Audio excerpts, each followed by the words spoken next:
आणि काय संविधान आरक्षण बचाव तुमचं समिती आज काय मागणी तुमची?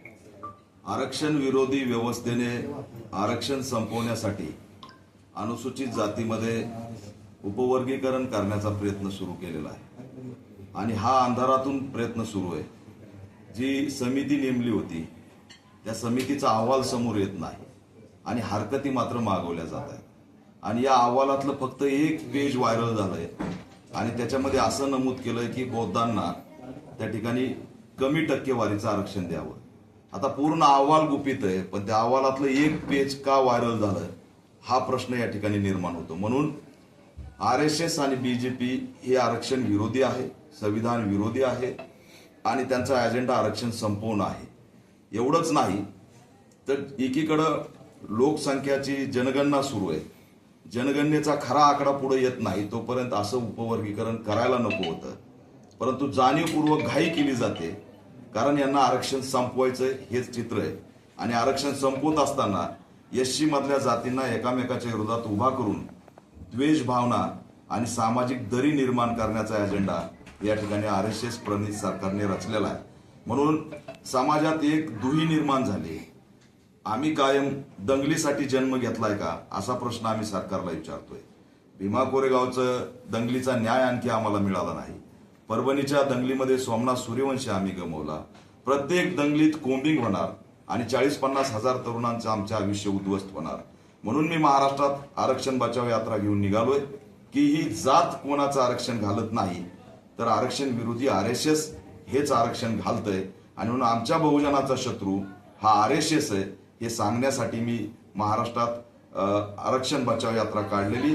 आणि या माध्यमातून जे खरे मूलभूत प्रश्न आहेत, शेतकऱ्यांची कर्जमाफी, बी बियाणांचा वाढलेला भाव, पेट्रोल डिझेल गॅसच्या संदर्भातली महागाई, एवढंच नाही हंटा व्हायरसची एंट्री आणि काही दिवसात लागणारं लॉकडाऊन, पंतप्रधानांनी घोषित केलेली गाईडलाईन ही आणीबाणीची दिशा आहे, अशा EVMच्या संदर्भातली भूमिका आहे, बौद्धगया बौद्धांच्या ताब्यात देण्याची भूमिका आहे, ज्यासाठी करोडो लोक रस्त्यावर उतरलेत.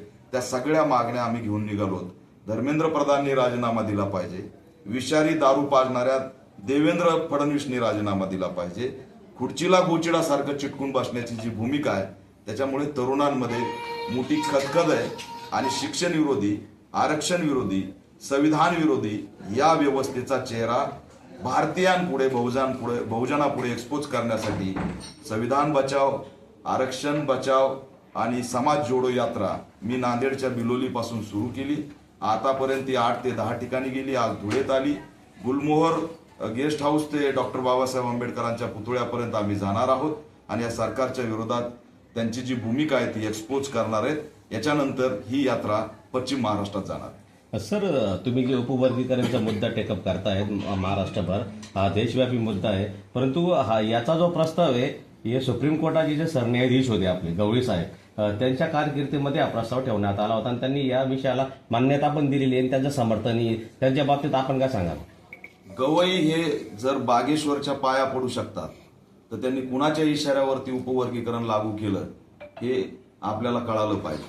जो जज डॉक्टर बाबासाहेब आंबेडकरांच्या शिक्षण, आरक्षण, सामाजिक न्यायाच्या धोरणामुळे त्या ठिकाणी पोहोचला, त्यांनी असणारं आरक्षण संपवण्यासाठी उपवर्गीकरण आणलं आणि बागेश्वर सारख्या महाराजाच्या पाया पडून त्यांनी दाखवून दिलं की मी RSSचा हस्तक आहे आणि RSSनीच सुप्रीम कोर्टात असंवैधानिक उपवर्गीकरण लागू केलंय. कारण RSSचा जन्म हा आरक्षण संपवण्यासाठी झालेला आहे. त्याचीच कठपुतली म्हणून गवई होते हे आता सिद्ध झाले. दुसरा मुद्दा असा पण आहे सर की देशातल्या बऱ्याच राज्यांमध्ये समान नागरिक कायदा लागू करण्यात आलेला आहे आणि आता इथं देखील महाराष्ट्रात BJPचं RSSचं सरकार आहे, यांनी देखील असा प्रस्ताव ठेवलेला आहे की येणाऱ्या काळामध्ये महाराष्ट्रात देखील समान नागरिक कायदा लागू करण्याची भूमिका आहे त्यांची. आपल्या पक्षाची काय भूमिका असणार आहे त्याच्यात? त्यांना मी पहिला प्रश्न विचारतोय की 3 वेळा देवेंद्र फडणवीस यांना मुख्यमंत्री व्हावं वाटतं, त्यांना का वाटलं नाही एका पंचवार्षिकसाठी मातंग समाजाचा मुख्यमंत्री करावा? संघाला का वाटत नाही की ब्राह्मण सोडून संघ प्रमुख व्हावा?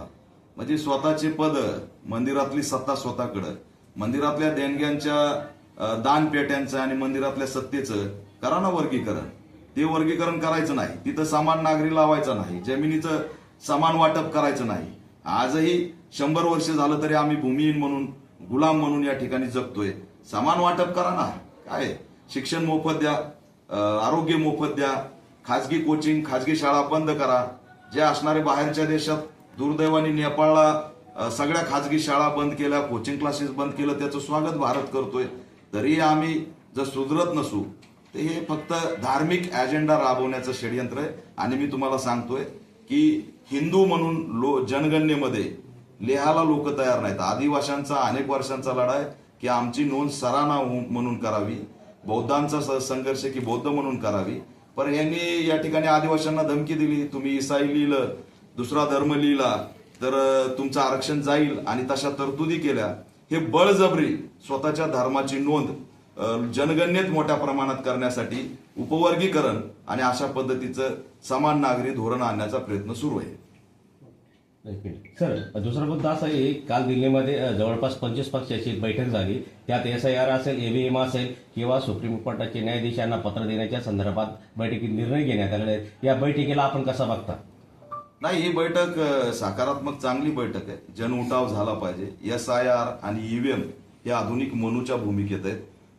देवेंद्र फडणवीस यांनी परवाच एक विधान केलं की जय भीमच्या घोषणा काही जंतर मंतरवर आंदोलकांनी दिल्या, बाबासाहेबांचं पुस्तक दाखवलं आणि त्यांना अराजकता म्हणून देवेंद्र फडणवीस यांनी घोषित केलं. माझा त्यांना प्रश्न आहे की जय भीमचा नारा हा अराजकता कसा काय होऊ शकतो?